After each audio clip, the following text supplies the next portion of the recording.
हम लोग पढ़ रहे थे ना बीजेटी, बाइपोलर जंक्शन ट्रांजिस्टर, ठीक है। तो देखो अब जो हमने पहले अब बीजेटी का हमने पढ़ा था, इसमें 3 लेयर होती है और 2 जंक्शन हमारी वहां पे बिल्डअप हो रही थी। तो इसके अंदर ना बेसिकली बेटा 3 रीजन बनते हैं, हम इसकी ऑपरेशन पढ़ने के, ये काम करता कैसे है, ठीक है।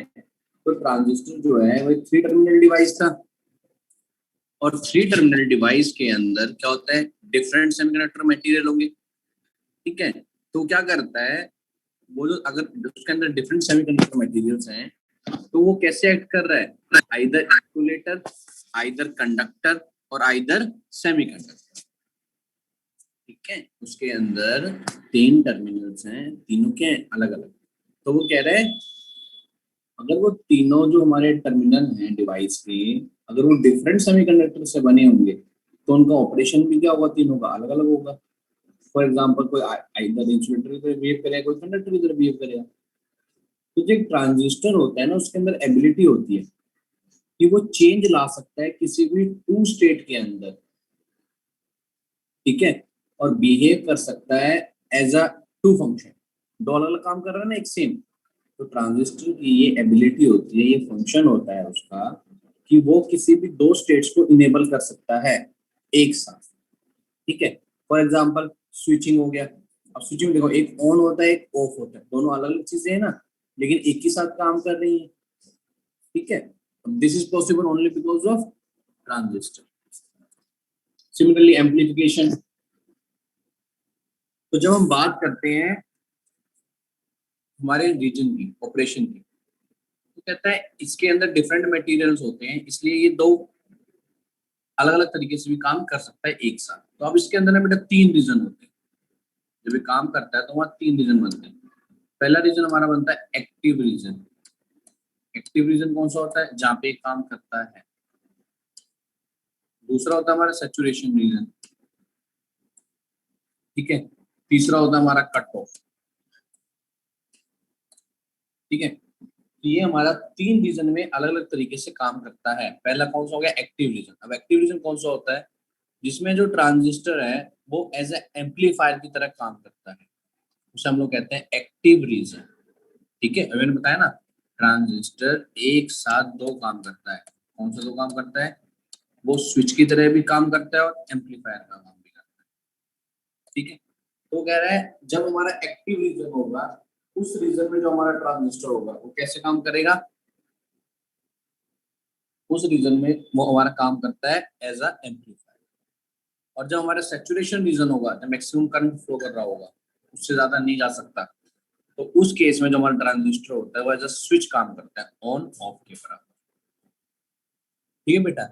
जो तीसरा रीजन होता है वो होता है हमारा कट ऑफ रीजन, ठीक है। तो तीसरा जो रीजन होता है हमारा वो होता है कट ऑफ रीजन। उसमें कैसे काम करता है, तो कट ऑफ रीजन में क्या होता है, जो ट्रांजिस्टर होता है वो फुल्ली ऑफ हो जाता है, अब उसके अंदर कुछ भी काम नहीं हो रहा है, ठीक है, कोई भी काम नहीं हो रहा है। अगर हम एक्टिव रीजन की बात करें तो एक्टिव रीजन में क्या होता है, जो हमारा बीटा होता है बेटा, क्या होता है बेटा, ratio of collector current to the base current. और कल ही बताया था अल्फा क्या होता था बेटा, ratio of collector current to emitter current, ठीक है। कलेक्टर और एमीटर की जो रेशियो होती है उसे हम लोग कहते हैं अल्फा, और जो कलेक्टर और बेस की जो रेशियो होती है उसे हम लोग कहते हैं बीटा, ठीक है। तो इसमें क्या कहता है, जो हमारा बीटा होता है किसके बराबर होता है, सॉरी बीटा क्या होता है, आई से अपन में आई भी। तो कहते हैं जब एक्टिव रीजन होगा तो ट्रांजिस्टर एम्पलीफायर की तरह काम करेगा। कल बताया था एम्पलीफायर में क्या होता है, जो भी हमारा करंट होता है, इनपुट करंट, उसको मल्टीपल टाइम बढ़ा देते हैं। तो जो हमारा आईसी होगा, यहाँ से आईसी वैल्यू क्या निकल जाएगी,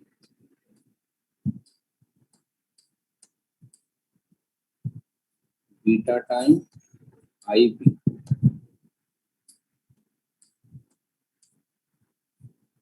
बीटा टाइम, ये हमारा क्या निकल गया बेटा, this are collector current in active region, ठीक है। फिर आता है हमारा सैचुरेशन रीजन। अब सैचुरेशन रीजन में क्या होगा, जो हमारा ट्रांजिस्टर तो कैसे काम करता है, फुली ऑन या fully off. As a switch की तरह काम करने लग जाता है। जब सैचुरेशन रीजन आएगा तो उसके इसमें क्या होगा, जो हमारा कलेक्टर करंट था, सैचुरेटेड मतलब क्या होता है, मैक्सिमम, इससे ज्यादा नहीं हो सकता, तो हमारा आईसी करंट किसका हो जाता है, आई के बराबर। हमारा आईसी करंट किसका हो जाता है, आई के बराबर। ठीक है बेटा। Third, cut off region. Cut off region में जो हमारा कलेक्टर करंट होगा आईसी, तो परमानेंटली क्या हो जाता है, ऑफ हो जाता है, कोई काम नहीं करता। तब हमारा कलेक्टर करंट क्या रहता है, देखो इसमें हमने तीन चीजें पढ़ी। पहली चीज क्या थी, एक्टिव रीजन में जो हमारा कलेक्टर करंट होता है वो कितना होता है, beta time of base current. फिर हमारा आया सैचुरेशन रीजन। सैचुरेशन रीजन कितना होता है, आईसी कलेक्टर करंट, किस करंट का होता है, जो करंट सर्किट के अंदर फ्लो कर रहा है, सैचुरेशन पॉइंट। तीसरा cut off region. Cut off region में क्या होता है कि जितना हमारा कलेक्टर करंट होगा वो क्या होगा, जीरो। ठीक है, तो देखो बेटा,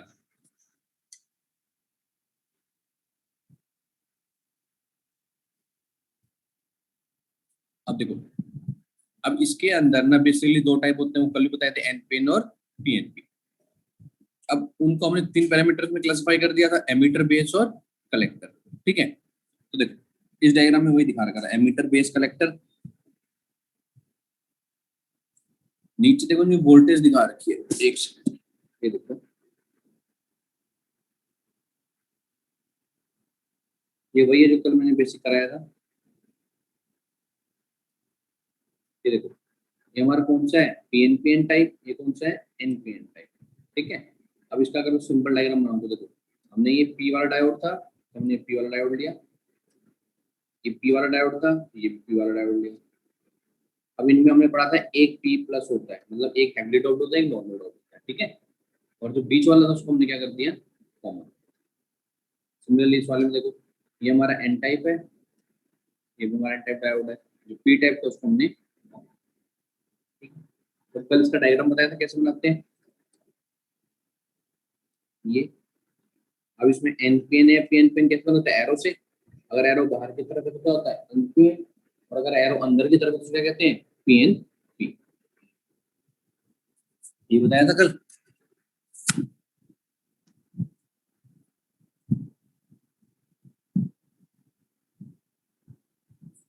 नेक्स्ट, अब देखो, ये देखो पता लग रहा है एरो किसकी तरफ है, अंदर की तरफ। तो कौन सा हुआ बेटा, P N P, P N. इसमें एरो का है बाहर की तरफ, तो ये क्या हो गया हमारा, एन पी। ठीक है, अब देखो, यहाँ से जो करंट फ्लो करेगा ये कौन सा हो गया, एमीटर करंट, कल ही बताया था। यहाँ से जो करंट जाएगा कौन सा, कलेक्टर, और यहाँ से कौन सा आएगा, बेस। अब इनके जो बीच में वोल्टेज होगी एमीटर और बेस, वो कौन सी होगी, emitter base voltage, denoted by VEB. Next, base और कलेक्टर के बीच में जो वोल्टेज वो कौन सी जाएगी, base collector voltage, denoted by VCB. और एमीटर और कलेक्टर के बीच में जो वोल्टेज होगी कौन सी जाएगी, VCE, denoted by VCE, common, sorry, collector emitter voltage. अब इसमें देखो, अब देखो, जो हमारा बाइपोलर ट्रांजिस्टर होता है ना बेटा, अब उसके अंदर क्या होता है, तीन पॉसिबल वे हैं कि हम इलेक्ट्रॉन सर्किट में उसको ड्रॉ कर सकते हैं। ठीक है, तीनों क्या है, एक बार कॉमन इनपुट कर दें, मतलब एमीटर को कॉमन कर दें, कलेक्टर को कॉमन कर दें, या बेस को कर दें। तो हर एक को जब करेंगे तो हर एक का जो हमारा वर्किंग होगा क्या होगा, अलग अलग होगा, कैरेक्टरिस्टिक्स होंगे वो क्या होंगी, अलग अलग। तो तीन तरीके से हम कर सकते हैं, हमने कल भी पढ़ा था, कॉमन बेस, कॉमन एमीटर और कॉमन कलेक्टर। देखो पहला क्या था हमारा, कॉमन बेस, सी, कॉमन बेस। दूसरा क्या है, कॉमन एमीटर। तीसरा क्या है, कॉमन। ठीक है, अब इसमें ध्यान देना क्या होता है, देखो, अगर हम कॉमन बेस लेते हैं तो उसमें क्या होगा, जो हमारे वोल्टेज गेन होगी ना वो तो होगा, लेकिन करंट गेन नहीं होगा। डिफरेंस समझना, अगर हम कॉमन बेस की बात करते हैं तो इसमें वोल्टेज गेन तो होती है, ये वी ले लेते हैं, ये आई ले लेते हैं, V stands for voltage gain, I stands for current gain. तो इसमें हमारी,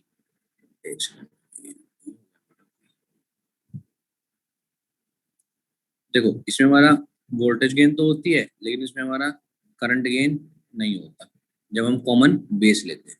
ठीक है, जब कॉमन एमीटर लेते हैं तो उस केस में क्या होता है, वोल्टेज गेन भी होता है और हमारे पास करंट गेन भी होता है। जब हम कॉमन कलेक्टर लेते हैं तो करंट गेन तो होता है लेकिन वोल्टेज गेन नहीं होता।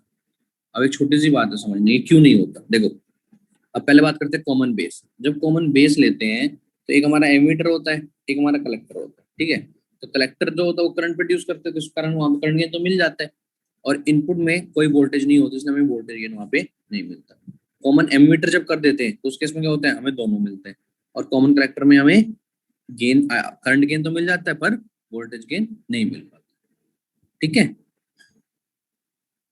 अब देखो अगर इसके पूरे एक सर्किट डायग्राम की बात करें, कोई सी भी कॉन्फ़िगरेशन, ठीक है, हम कॉमन बेस की बात करें तो एक सेकेंड,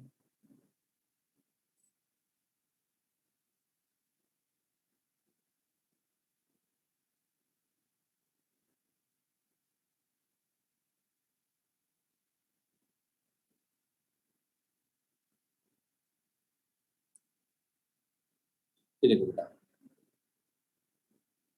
ये हमारा कौन सा है, कॉमन बेस। अब देखो ये हमारा बेस है बी, ये हमारा कलेक्टर है, ये हमारा एमीटर है। हमने क्या किया, इस बेस को कॉमन कर दिया। बेस के थ्रू कौन सा करंट फ्लो करता है, आई बी। यहाँ पे हमने इनपुट सप्लाई दे दी, ये हमारा रेजिस्टेंस हो गया, इनपुट रेजिस्टेंस। इसके अक्रॉस कौन सा करंट फ्लो करेगा, एमीटर करंट। ये हमारा लोड रेजिस्टेंस हो गया जिसके अक्रॉस आउटपुट लेंगे, इसका अक्रॉस कौन सा करंट फ्लो करेगा, कलेक्टर का। ठीक है, ये हमारी बेस कलेक्टर वोल्टेज होगी, ये हमारी बेस एमीटर वोल्टेज। देखो अभी क्या कहता है इसमें, देखो जैसे हमने कॉमन बेस किया, ठीक है, तो अब इसमें बेस जैसे ही हम लोग कनेक्शन कॉमन करते हैं तो जो हमारा इनपुट सिग्नल होता है और जो हमारा आउटपुट सिग्नल होता है, तो इनपुट सिग्नल जो होता है अप्लाई करने के बाद जो बेस और एमीटर टर्मिनल में अप्लाई कर देते हैं। ठीक है, तो जो कोरस्पॉन्डिंग आउटपुट सिग्नल होता है हमारा बेस और कलेक्टर के बीच में, वो ग्राउंडेड करके हम उसे फिक्स कर देते हैं as a reference voltage, reference लेने के लिए। तो जो हमारा इनपुट करंट फ्लो करता है मीटर के अंदर वो बहुत ज्यादा होता है, तो जो सम होता है किसका, बेस करंट और कलेक्टर करंट का, वो क्या होता है, सेम। कल भी पढ़ा था। अब यहाँ पे हमारा जो आईबी होगा, तो हमारा आईबी करंट होगा,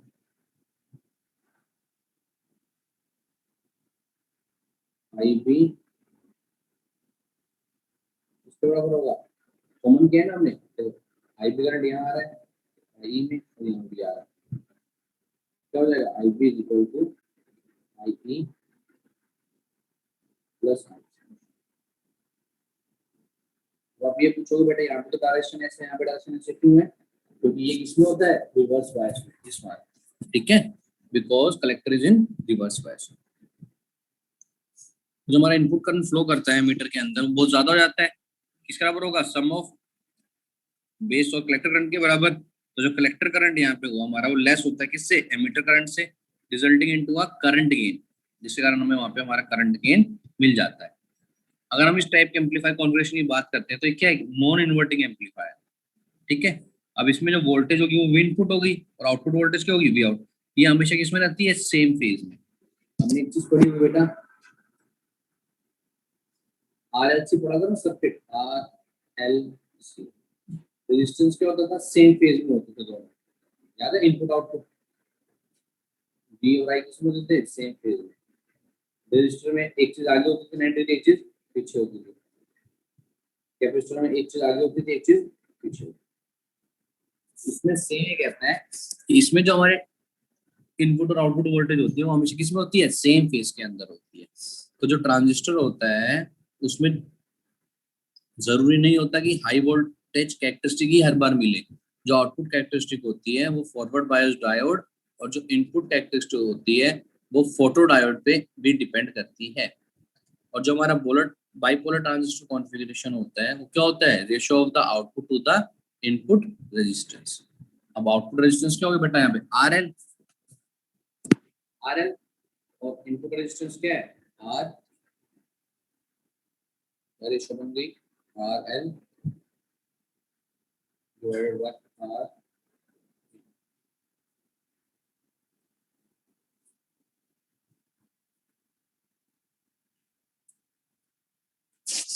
ठीक है। अच्छा, अब अगर कोई हमें यहाँ पे ये बोल देते सर्किट में हमें वोल्टेज गेन निकालना, तो कैसे निकालेंगे? वोल्टेज गेन का फॉर्मूला होता है हमारा A B. A stand for बेटा वोल्टेज, ठीक है, गेन सॉरी, ये हो गया हमारा वोल्टेज गेन। वोल्टेज गेन क्या हो जाएगा? वी आउटपुट अपॉन में वी, ठीक है। लेकिन अगर हमें आउटपुट और इनपुट की जगह कैसे निकालेंगे? देखो, अब वी का क्या फॉर्मूला होता है? I R. वी का क्या फॉर्मूला होता है बेटा? I R. मैं खाली इसी को एक्सप्लेन कर रहा हूँ। मैं यहाँ पे वी का फॉर्मूला डाल देता हूँ।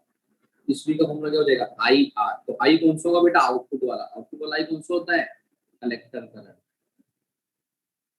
तो हो गया आई सी इनटू में आर। आर कौन सा होता है बेटा? आउटपुट वाला। लोड रेजिस्टेंस आर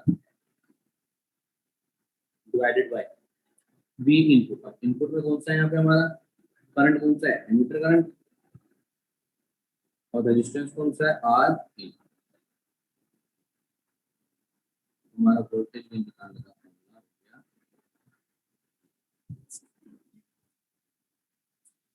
ठीक है बेटा, नेक्स्ट देखो।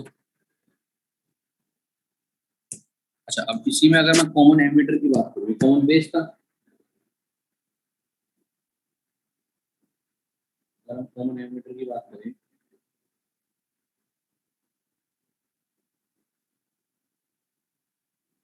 ये हमारा कॉमन एमीटर। अब हमने क्या चेंज किया बेटा इसमें? इसमें हमने एमीटर को यहाँ पे अर्थिंग करके कॉमन कर दिया। बेस हमारा इनपुट हो गया, कलेक्टर हमारा आउटपुट। ठीक है। तो जो हमारे इनपुट सिग्नल जैसे हम अप्लाई करेंगे इसमें बेस पे, तो क्या होगा? जो भी हमारा आउटपुट होगा वो कलेक्टर और एमीटर के बीच में आएगा। तो जो एक कॉमन एमीटर होता है बेसिकली यूज होता है एम्पलीफायर के लिए। ठीक है। अब इसमें क्या होगा? जो भी हमारा हाईएस्ट करंट या पावर गेन जो भी प्रोड्यूस होगा, वो क्या होगा? Due to the input impedance of having value low. क्योंकि हमारा इनपुट इम्पीडेंस की वैल्यू यहाँ पे क्या रहेगी? लो रहेगी।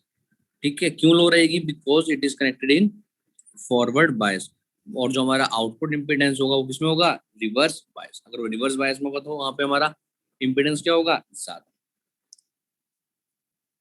अब देखो, इसके अंदर अगर मैं बात करूँ तो हमारा एमीटर करंट किसके बराबर होगा? देखो बेटा, अब एमीटर करंट दो पार्ट में डिवाइड हो रहा है, एक कलेक्टर में और एक बेस में। एमीटर करंट किसके बराबर हो गया? बेस प्लस कलेक्टर करंट के बराबर। तो I is equal to I C plus I B. जो हमारा लोड रेजिस्टेंस होता है वो कनेक्टेड है किसके साथ?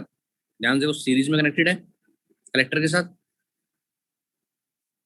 और तो करंट गेन जो होगा कॉमन एमिटर ट्रांजिस्टर का वो लार्ज होता है। क्यों? क्योंकि हमने पढ़ा है गेन क्या होता है? आई सी अपॉन में आई बी, जो बीटा से डिनोट किया जाता है। तो अगर हम इसमें रिलेशनशिप देखें आई बी, आई सी और आई ई तीनों के बीच में, ठीक है, तो उससे क्या पता लगता है कि जो फिजिकल कंस्ट्रक्शन होती है किसी भी ट्रांजिस्टर की, उसमें अगर स्मॉल चेंज भी है अगर बेस के अंदर, तो वो एक ज्यादा से ज्यादा करंट शो करता है किसके अंदर? कलेक्टर करंट के अंदर। ठीक है। That means beta is equal to I C upon में आई बी। अगर आई बी की वैल्यू थोड़ी सी भी चेंज होती है तो आई सी करंट बहुत ज्यादा चेंज हो जाता है। इसलिए इसको एज अ एम्पलीफायर यूज कर किया जाता है। तो जो स्मॉल चेंज हुआ हमारा यहाँ पे करंट फ्लोइंग जो बेस के थ्रू जा रहा था, वो करंट जो है वो कंट्रोल भी करता है किसको? Emitter collector circuit. तो जो हमारी बीटा की वैल्यू होती है वो हमेशा 20 से लेके 200 के बीच में लाई करती है। अगर हम इन दोनों को कंबाइन कर दें तो एक वहां से रिलेशन निकलता है। क्या रिलेशन निकलता है? अल्फा और बीटा। क्या निकलता है? देखो, हमें पता है अल्फा होता है आई सी अपॉन में आई ई। बीटा होता है आई सी अपॉन में आई बी। ठीक है। अब यहाँ से अगर मैं आई सी वैल्यू निकालूं, क्या निकल जाएगी बेटा? इससे हमारी आई सी वैल्यू क्या निकलेगी? आई सी वैल्यू निकलेगी अल्फा इंटू में आई, अल्फा इंटू में आई। और यहाँ से अगर आई सी वैल्यू निकालो दूसरे वाले से तो क्या निकलेगी? I C is equal to beta I. Beta I ये निकलेगी। हमने अल्फा और बीटा की वैल्यू डाली फॉर्मूले के हिसाब से। अल्फा क्या था आई सी अपॉन में आई, बीटा क्या था आई सी अपॉन में आई बी। हमने दोनों की वैल्यू डाली। जैसे हमने दोनों की वैल्यू डाली तो क्या हुआ हमारा, हमने वहां से आईसी इसमें भी आ रहा था, आईसी इसमें भी आ रहा था, तो हमने दोनों ने आईसी की इक्वेशन निकाली। ये हो गया हमारी इक्वेशन नंबर 1, ये हो गया हमारी इक्वेशन नंबर 2। अब देखो दोनों में हमारी लेफ्ट हैंड साइड क्या है, सेम।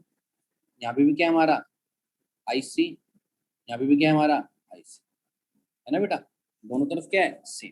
तो अगर हमारा दोनों तरफ लेफ्ट हैंड साइड सेम है तो राइट भी क्या होगी same. That means alpha I E is equal to beta I B. ठीक है। अब देखो अगर मैं यहाँ से अल्फा की वैल्यू निकालूं तो क्या निकल जाएगी, आई सी तरह के डिवाइड हो जाएगा। Alpha is equal to beta I B divided by I C. अब बेटा अगर मैं इसको इंडिविजुअली लिखूंगा तो एक बार क्या आ जाएगा बीटा अपॉन में आई सी, और एक तरफ क्या आ जाएगा I C I B upon में आई सी। आई बी अपॉन में आई सी दोबारा क्या लिख सकते हैं बीटा। यहाँ से जो हमारा फॉर्मूला बन के आएगा अल्फा का, वो अल्फा का फॉर्मूला बन के आ जाएगा बेटा बीटा अपॉन में बीटा प्लस, ये आ गया हमारा अल्फा का फॉर्मूला। सिमिलरली अगर बीटा का निकालूं मैं यहाँ से इक्वेशन, बीटा की इक्वेशन निकल जाएगी अल्फा अपॉन में 1 माइनस, ये हमारा निकल गया अल्फा और बीटा। ठीक है। अब इसके अंदर जो हमारा आईसी करंट आता है, कलेक्टर करंट जो फ्लो करेगा, आईबी क्या हो गया बेस के अंदर और आई हो गया जो एमीटर के अंदर फ्लो कर रहा है। तो जो हमारा बाइपोलर ट्रांजिस्टर होता है उसके अंदर इनपुट इम्पीडेंस ज्यादा होता है, करंट एंड पावर गेन, जबकि जो कॉमन बेस कॉन्फ़िगरेशन होता है उसमें वोल्टेज गेन कम होता है। और जो कॉमन एमिटर कॉन्फ़िगरेशन होगी इन्वर्टर एम्पलीफायर में, उसमें जो हमारा आउटपुट सिग्नल होता है वो 180 डिग्री आउट ऑफ फेज होता है, किससे वोल्टेज सिग्नल से। ठीक है। कॉमन एमीटर में जो हमारा आउटपुट होता है वो 180 डिग्री आउट ऑफ फेज होता है, उसका मतलब क्या होता है अपोजिट डायरेक्शन का होता है। नेक्स्ट आता है हमारा कॉमन कलेक्टर कॉन्फ़िगरेशन। ठीक है। अब ये भी डिटो सेम है। अब हम करते हैं कॉमन कलेक्टर। पहले कॉमन बेस पढ़ा, फिर कॉमन एमीटर पढ़ा, अब पढ़ रहे कॉमन कलेक्टर।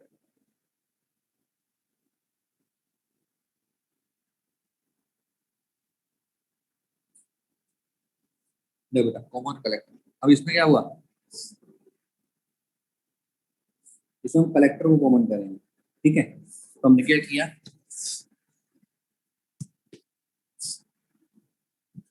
देखो जो हमारा करंट गेन होता है वो इक्वल होगा किसके बीटा वैल्यू के ट्रांजिस्टर के। तो हमने कॉमन कलेक्टर कॉन्फ़िगरेशन क्या किया, जो भी हमारा लोड रेजिस्टेंस था उसको हमने सीरीज में कनेक्ट किया मीटर के साथ, और जो हमारा करंट फ्लो कर रहा था वो बराबर हो गया किसके एमीटर करंट के। तो जैसे हमारा एमीटर करंट जो होता है कॉम्बिनेशन ऑफ कलेक्टर और एंड बेसिक करंट में कंबाइन करता है, तो जो लोड रेजिस्टेंस होता है हमारा वो क्या कर जाता है कलेक्टर करंट और इनपुट करंट के बीच में फ्लो करना स्टार्ट कर देता है। तो जो करंट गेन होगा वो क्या हो जाएगा, अब इस केस में क्या होगा, देखो आई किसके बराबर होता है आई बी प्लस आई सी के बराबर।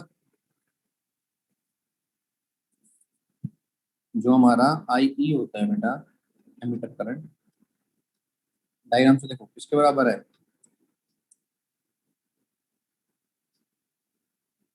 किसके बराबर देखो आई सी प्लस आई बी के बराबर। ठीक है। नेक्स्ट देखो, अब अगर मेरे को करंट गेन निकालना है ए आई करंट गेन, कैसे निकालेंगे, करंट गेन का फॉर्मूला में पता क्या था आई ई अपॉन में आई ई डिवाइडेड बाय आई। ठीक है। अब आई ई की वैल्यू डाल देंगे ऊपर से, ये हमारी आई की वैल्यू है, ये पुट कर देते हैं, हो जाएगा I C plus I B whole divided by I. अब क्या करेंगे, हम अलग अलग कर देंगे। तो एक तरफ आ जाएगा आई सी अपॉन में आई बी, एक तरफ आ जाएगा आई बी अपॉन में आई। ठीक है, इसको अगर आगे करते हैं तो हमारा आ जाएगा आई सी अपॉन में I B plus I B upon में आई। हाँ तो बेटा आई बी और आई बी क्या हो गया, कैंसिल आउट हो गया। और आई सी अपॉन में आई बी क्या होता है हमारा, बीटा। क्या फॉर्मूला बन गया, बीटा प्लस ए आई का फॉर्मूला हमारा क्या बन गया बेटा, बीटा प्लस। तो इसका मतलब क्या है, जो हमारा बाइपोलर जंक्शन ट्रांजिस्टर है, अब इसमें कैसे बिहेव कर रहा है, नॉन इनवर्टिंग सर्किट की तरह। तो जो भी हमारा इनपुट वोल्टेज होगी या आउटपुट वोल्टेज होगी किस में होगी, सेम फेज में होती है। ठीक है, जब हमने कॉमन कलेक्टर किया, देखो सिर्फ कॉमन एमीटर जो होता है तीन है, कंफ्यूज मत होना, तीन चीजें ध्यान रखना। एक है कॉमन कलेक्टर, एक कॉमन बेस, एक है कॉमन एमीटर। तो कॉमन कलेक्टर और कॉमन बेस में हमारे इनपुट और आउटपुट सेम फेज में रहते हैं। सिर्फ एमीटर में क्या होता है, हमारा इनपुट और आउटपुट क्या होता है, 180 डिग्री आउट ऑफ फेज, मतलब एक दूसरे के अपोजिट होते हैं। ठीक है, तो जो हमारी वोल्टेज गेन होता है यहाँ पे, वो हमेशा यूनिटी से कम होता है, लेस देन 1 होता है। और जो हमारा लोड रेजिस्टेंस होता है कॉमन कलेक्टर ट्रांजिस्टर का, वो रिसीव करता है किसको, बोथ बेस और कलेक्टर करंट को, ताकि हमें एक लार्ज करंट गेन वहां पे प्रोवाइड कर सके। अब जितना ज्यादा लार्ज करंट गेन हमें प्रोवाइड करेगा, उसका मतलब क्या है, उतनी ज्यादा हमारा करंट एम्प्लीफिकेशन होगा विद लो लेवल वोल्टेज। ठीक है बेटा, नेक्स्ट देखो, कैरेक्टरिस्टिक्स ऑफ बाइपोलर ट्रांजिस्टर।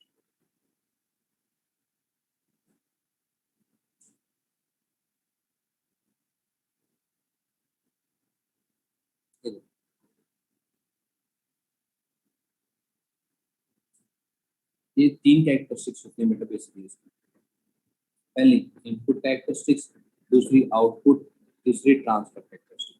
अब इनपुट कैरेक्टरिस्टिक क्या होती है, जब कॉमन बेस होगा तो डेल्टा एमिटर बेस जो वोल्टेज होती है, चेंज इन एमिटर करंट, उसकी जो रेशियो होती है, कॉमन एमिटर होगा तो क्या हो जाएगी, change in base emitter voltage तो change in base current. Input की अगर कैरेक्टरिस्टिक निकालनी, आउटपुट की निकालनी तो क्या हो जाएगा बेटा, अब वोल्टेज किसकी होगी आउटपुट में, कलेक्टर की, तो कॉमन बेस होगा तो क्या हो जाएगा, change in collector voltage divide by change in collector current. ठीक है, नेक्स्ट कॉमन एमिटर होगा तो same, change in collector voltage to change in collector current. Third transfer characteristics, transfer characteristics क्या हो जाएंगी बेटा, common base delta I C upon delta I, change in collector current to change in emitter current. Common emitter होगा तो क्या हो जाएगा, change in collector current to the change in base current. तो these are the characteristic of a BJT, bipolar junction transistor. ठीक है, अब इसी में एक टेबल और आता है,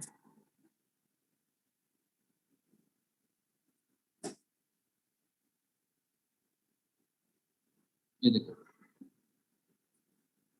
यहाँ में दे रखा है कि इनपुट इम्पीडेंस होगा, तो अगर कॉमन बेस है तो वैल्यू क्या होगी, लो, एमीटर है तो मीडियम, कॉमन है तो हाई। आउटपुट इम्पीडेंस उल्टा, एक चीज लो होगी तो दूसरी क्या होती है बेटा, हाई होती है, ध्यान रखना। ठीक है, फेज एंगल मैंने बता दिया था, कॉमन बेस कॉमन कलेक्टर में 0 डिग्री रहता है, खाली एमीटर में 180 डिग्री होता है। वोल्टेज गेन कॉमन बेस में सबसे ज्यादा होती है।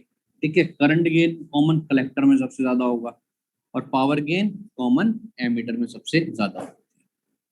ठीक है, अब इसमें किसी को डाउट है तो पूछो बेटा, अगर इसी में किसको डाउट है तो पूछो।